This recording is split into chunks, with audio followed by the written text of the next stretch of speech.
Hello, my name is Hiten Bhatt. I'm the author of The Leadership Adventure, and I'm a trainer, coach, speaker on the subjects of well-being, soft skills, and personal development. And in this video, I would like to speak to you about how we can balance humility and being confident. You know, both things are wonderful, beautiful things. Being humble, being true, having true humility, and also being confident is a wonderful thing and a much needed thing in the world today. But there are extremes of both of these things that are unhealthy. And that's what I want to talk to you about.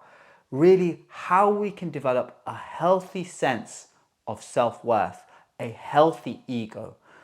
But let's first of all talk about the extremes of things, because on one side, there is a false humility, and I would actually say low self-esteem, where you suffer from low self-esteem. You know, it's not really humility, it's just low self-esteem. And on the other side of the scale is where you have overconfidence, and also it might be narcissism, where you're actually narcissistic and actually you have a lack of empathy and all sorts of things that we'll get into. So how do you actually balance things and actually have a healthy sense of self-worth? Before we get into this, let's have a look at this side of the scale, where we're talking about where it's not really humility, it's actually a coming from a place of low self-esteem. So what are the traits, what are the signs that you might be suffering from low self-esteem?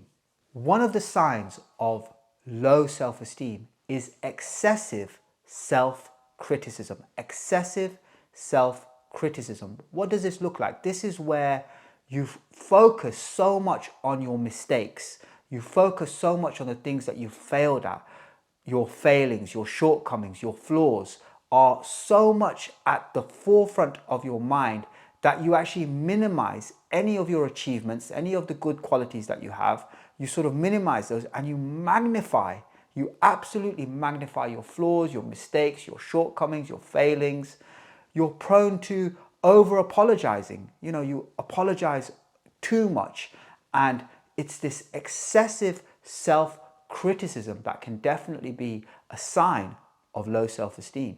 Another sign of low self-esteem is you avoid challenges. You avoid challenges. You avoid taking any sort of risk, because if you put yourself out there, if you take a risk, well then if you fail at it, how are you going to look? You know, your sense of self would really suffer, because you would feel, I'm not good enough, I'm unworthy. So this is the person, perhaps this is the student in class that knows the answer to a question when the teacher asks a question in class, knows the answer, but would never risk putting their hand up in class to answer that question, or in the workplace, in a meeting, to actually speak up, because putting yourself out there, taking a risk, is the last thing that you want to do. When you've got that low self-esteem, you don't want to put yourself out, take a risk, because your sense of self would be hurt if you failed. How would it reflect on you? Another sign of somebody that may suffer from low self-esteem is that they are people that really feel uncomfortable and really struggle and have difficulty accepting compliments, because they feel within themselves, even when somebody else recognizes something good about them, that they fundamentally don't deserve that recognition. And this again could be a sign of low self-esteem. And finally, another sign that you could be suffering from low self-esteem is being a people pleaser. You know, I have been a people pleaser, and I think I'm now a recovering people pleaser. But a people pleaser are those people that are always looking for approval from other people. They are people that have difficulty setting boundaries. They have difficulties saying no to people. They overcommit to things. They are people that are constantly seeking validation, and their worst fear is being rejected.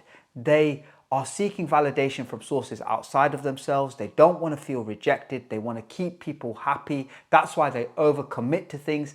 They overcommit to things and try to please people at the cost of themselves. They'll put other people first before themselves, and even to the detriment of themselves.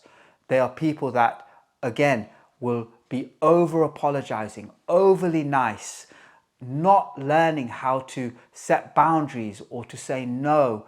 And it is a very unhealthy place to be. So all four of these are signs of not really humility, I would say, not humility in its true sense, but actually signs of low self-esteem. And now on the other side of the spectrum, let's look at where you're that overconfidence, that sense of grandiosity, that sense of overinflated ego, often known as narcissism, okay, or being a narcissist. What are they like? Where these are people that have a very fragile ego. They are people that are extremely self-absorbed, extremely selfish, and some of the signs of this overconfidence or this narcissism, well, some of the signs are as follows. One of the signs of this overinflated ego or overconfidence or narcissism is they have difficulty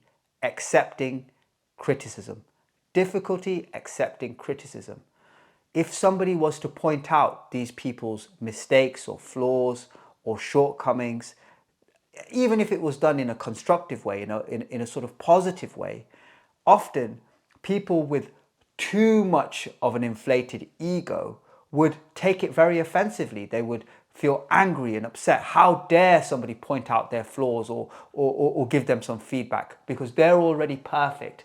They're not ready to listen to anybody about their flaws or their shortcomings, because how dare somebody say anything to them, because you can't say anything to me because I'm above everybody else. I'm better than everybody else. It's that feeling of superiority. So this feeling of superiority, feeling better than somebody else, also leads to risk-taking behaviors where these people that have this massive ego feel they're above the law.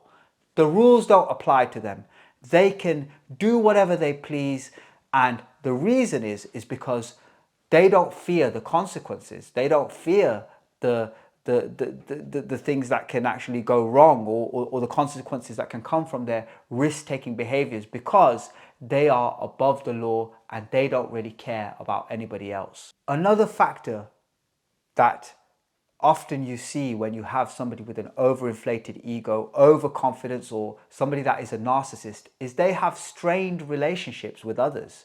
They often might use manipulation, flattery, compliments, and more often than not, they use bullying tactics or aggression to get what they want and really control people and manipulate people, because they have a fundamental lack of empathy. And finally, interestingly enough, they have a very fragile self-esteem.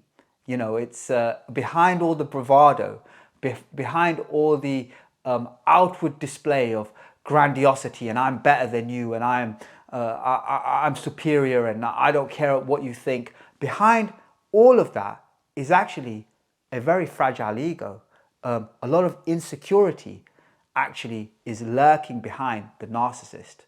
So both of these things, whether it's that narcissistic, overinflated ego, or it's that very much low self-esteem sort of a person that's a people pleaser, both of these are unhealthy positions to be in.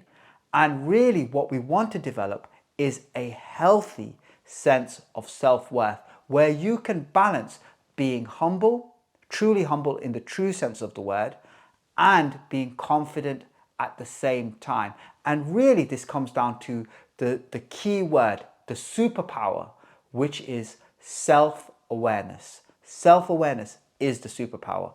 And how can we start to develop this healthy sense of self-worth and this self-awareness? Well, I'm going to give you some ideas about that. And here's number one. So you should, number one, be able to practice assertiveness. practice assertiveness. What is being assertive? Assertiveness is not bullying. Assertiveness is not aggression. Assertiveness is just being able to say what you want, what you need, what your requirements are, and practicing assertiveness, especially if you're on this side of the scale where it's, you have difficulty being able to assert your own needs and your own wants and the things that you desire.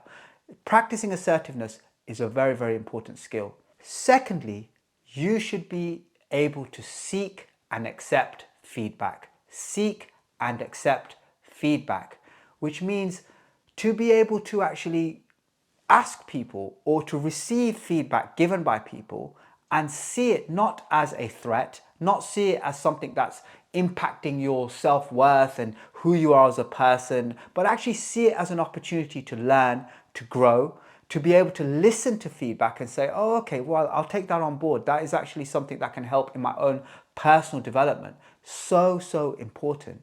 Thirdly, being able to develop empathy, especially if you're on this side of the spectrum, which is that overconfidence or narcissism. You want to be able to actually be able to try to put yourself in somebody else's shoes, listen to others, try to see their perspective and develop that sense of empathy to become a lot more balanced.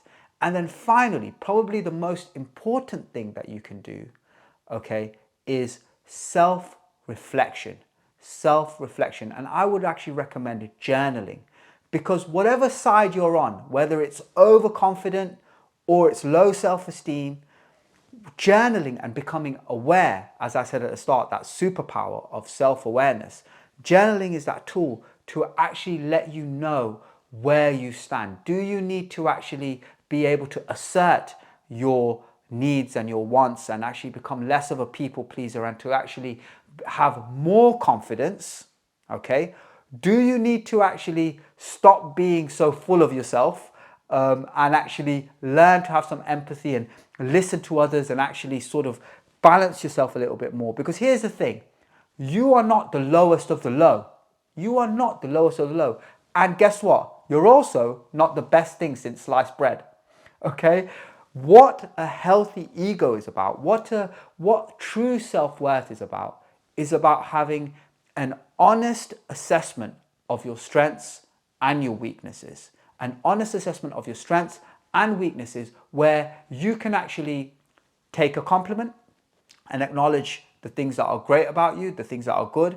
You can also very easily take on feedback and constructive criticism. You're able to take risks out there because it's not a reflection on you personally. So all of these things that I've mentioned, whatever side of the scale that you're on, that self-awareness and self-reflection is very, very important so that we can develop a healthy sense of self, a healthy ego, and that we can balance being truly humble in the true sense of the word and also being confident.